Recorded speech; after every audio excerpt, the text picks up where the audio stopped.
Good morning, everyone. Tomorrow we will be taking a mid-unit 7 test. So today I thought we should go over a review. So let's just get started. Let's look at number 1. Find the solutions to 5x squared minus x minus 18 equals 0 by factoring. So it's important that it always equals 0. So if we're going to solve by factoring, like it says, we need to start by multiplying the first and the last number. 5 times negative 18 is negative 90. So finding factors of 90 would be 1 times 90, 2 times 45, 3 times 30, 5 times 18, 9 times 10. So we're looking for the factor that equals to whatever number's in the middle. Since there's no number there, we have to assume that it's a negative 1. So here, it's going to be the very last one. 9 minus 10 would equal negative 1. Let me make a smaller pencil so it's easier for me to write. Okay, so when I factor 5x squared plus 9x minus 10x minus 18, then I do groups from here. Okay, in the first group, they both have an x, which would leave me with 5x plus 9. In the second group, it's going to be a negative number, and they're both even, so negative 2. When I divide by negative 2, I get positive 5x and positive 9. So you could tell what's inside the parentheses is going to be one of our factors, so 5x plus 9. But since we're solving, I'm going to set it equal to 0. And then what's not in the parentheses, so the x and the minus 2, is the other factor that we're going to set equal to 0. So x minus 2 equals 0. On the left, I would first subtract the 9. So 5x equals negative 9. Then divide by 5. So that's one of my answers, negative 9 over 5. On the other side, it's easier. I would just add 2 to both sides. So x equals 2. Okay, the next question says, find the solutions to 3x squared plus 2x minus 4 equals 0 by using the quadratic formula. So they're telling us specifically quadratic formula. Remember the song, Pop Goes the Weasel? X equals negative b plus or minus square root b squared minus 4ac all over 2a. So we're going to do that here. So I know I have to start with negative b, but in this case, b is 2, plus or minus square root b squared minus 4a, which is 3, c, which is negative 4, all over 2a. So for this, I'm going to type most of it into my calculator, which simplifies to negative 2 plus or minus square root of, okay, let me do that part that's on the inside. Okay, and on the inside, it should be 52. So 52 is not a perfect square, so we're going to have to simplify that. So on your calculator, that is menu 2, 3. Type in 52, and it gives me 2 to the second power times 13. So this could be simplified to negative 2 plus or minus 2 square root 13 over 6. But even that can be simplified further because all the numbers out front are even. See, 2, 2, and 6. So I'm going to kind of squeeze my answer in here. If I divide everything by 2, it'd be negative 1 plus or minus square root of 13 over 3.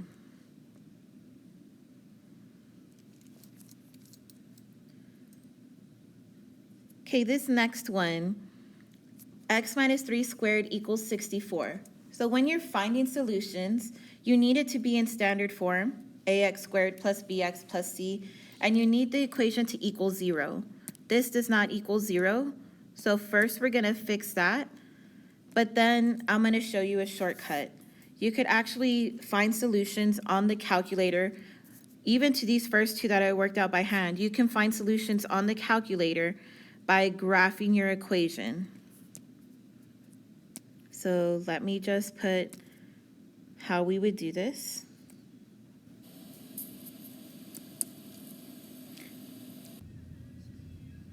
Okay, for number 3, where it says find the solutions to x minus 3 squared equals 64, instead of having to solve it by hand, we can use our calculator.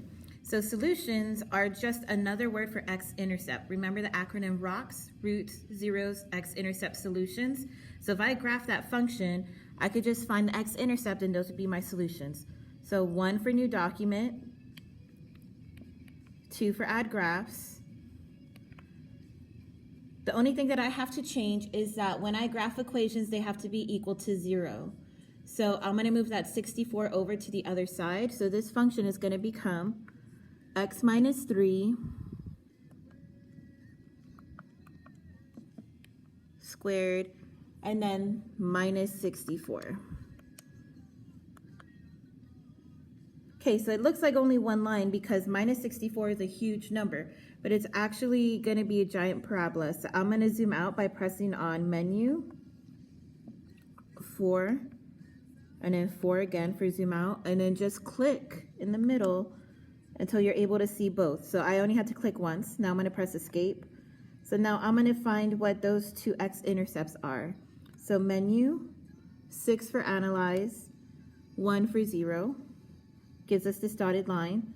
So click on the left, scoot over, click on the right. One of our answers is -5. So same thing with the other one, menu 6, 1.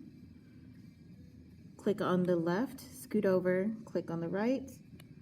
And our other answer is +11. So for this one, the solutions are -5 and +11. Okay, for the next problem, we don't have to use our calculator for this because they give us a picture, and also they didn't give us an equation to even try to find the stuff from. So we're going to look just at the picture. So I'm going to do domain and range last. The first thing I'm going to start with is zeros. But we know that zeros is rocks. So roots, zeros, x-intercept solution all mean the same thing. So looking at the picture, it hits the x-intercept twice, there and there. So those numbers are -1, 0, and the other one is +5, 0. Next, they want the y-intercept. So where does it cross the y-axis? So the way I'm seeing it is it crosses here, and that's at +5. So when you write this as a point, it would be 0, 5. That's parentheses. Okay, is it opening up or down? So when you look at the picture, the open part is at the bottom, and even the arrows point down, so that's how I know it's going to open down. Our vertex is either a maximum or a minimum value. So in this case, it's at the point at the very, very top. That's our vertex. And it's at the point 2, 9. So for everything else, axis of symmetry is always going to be the first number of your vertex. So first number is axis of symmetry, x equals 2. It's important that you put the x because on a multiple choice test, they might put y equals 2 to try to trick you, but it's x equals 2. And even from the picture, you can tell that when you cut it in half, it is crossing 2 on the x-axis, so x equals 2. Minimum and maximum value is just the second number from the vertex. So in this case, it's a max is 9. Okay, so back to domain and range. Domain for quadratics is always going to be all real numbers. But range has to do with our y, which is up and down, does have a stopping point. So at the bottom, see how it has arrows? That means it's going to keep going down forever and ever. So smaller numbers forever and ever. So if I want smaller numbers, I want a less than or equal to symbol. Less than for smaller numbers. But less than what? So it's going to come from our vertex, the y value of our vertex, because it's range, 9. Okay, now let's look at the back of the page. Identify all the attributes for the following quadratic equation. Okay, for this one, it wants us to identify all of the attributes of the equation. So I'm going to start by typing it in. This is the old graph from the other question. So I'm going to just open a new page, add graph. And now let's type in that equation. 4x squared minus 4x minus 3. Okay, so there's my parabola. It says zeros. So zeros are x-intercept. Menu 6, and then there's a 1 that says 0. So we're going to do what we did before and highlight on the left, highlight on the right. So click, move over, and click. So this one's going to have fractions. That's negative 0.5. Menu 6, 1 again. So I could do the other one. Click, click. So another fraction. See how they're on top of each other? If you just hold down on this middle button, your hand will grab down on it and you can move those labels. So that's one of them. Let me move the other one. Okay, so in this case, both of our x-intercepts are decimals, which is fine. But on your test, it might be in fractions. So you have to know that 0.5 means 1/2. So this would be negative 1/2, and this would be positive 3/2.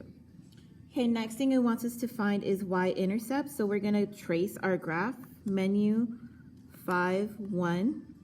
I think it automatically always starts on the y-intercept, so 0, negative 3. But if you're not sure, if you just click to the left and then click back, when you're on top of the y-intercept, a little yellow label should pop up that says y-intercept.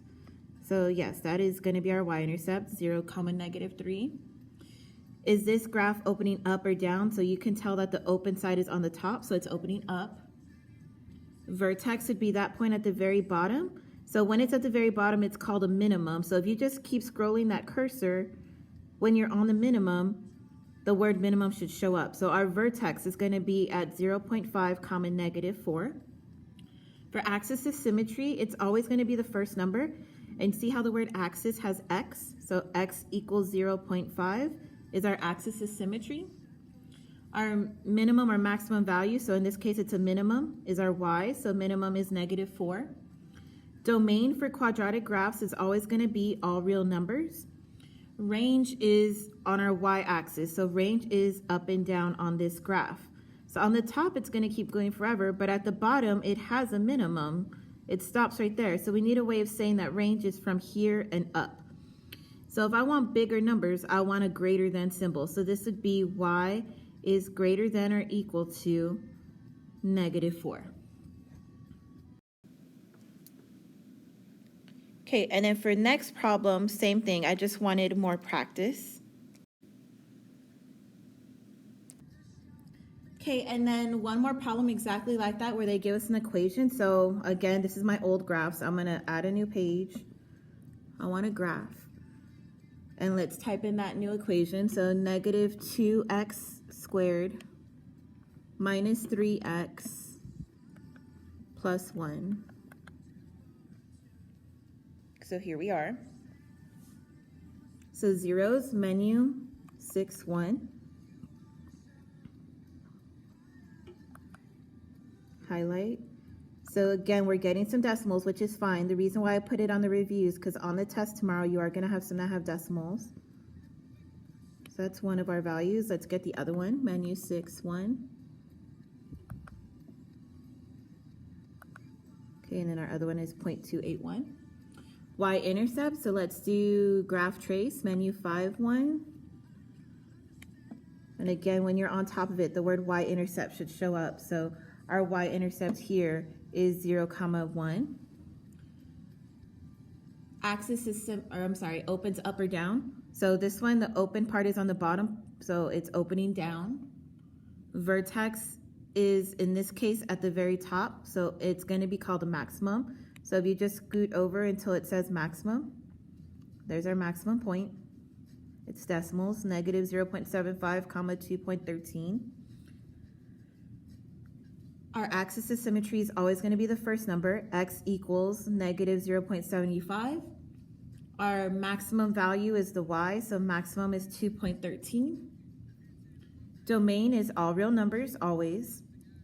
And range, since this time it's going down, we want smaller numbers, So it's going to be y is less than or equal to 2.13. Okay, guys, so that is it for the we do side. So this is going to be a lot of calculator work, as you can tell from the review. Tomorrow is going to be the test, so I suggest you take this time to do the right side where it says I do, so you can practice on how to do this on your own. And if you have any questions, come up here and ask me. Bye.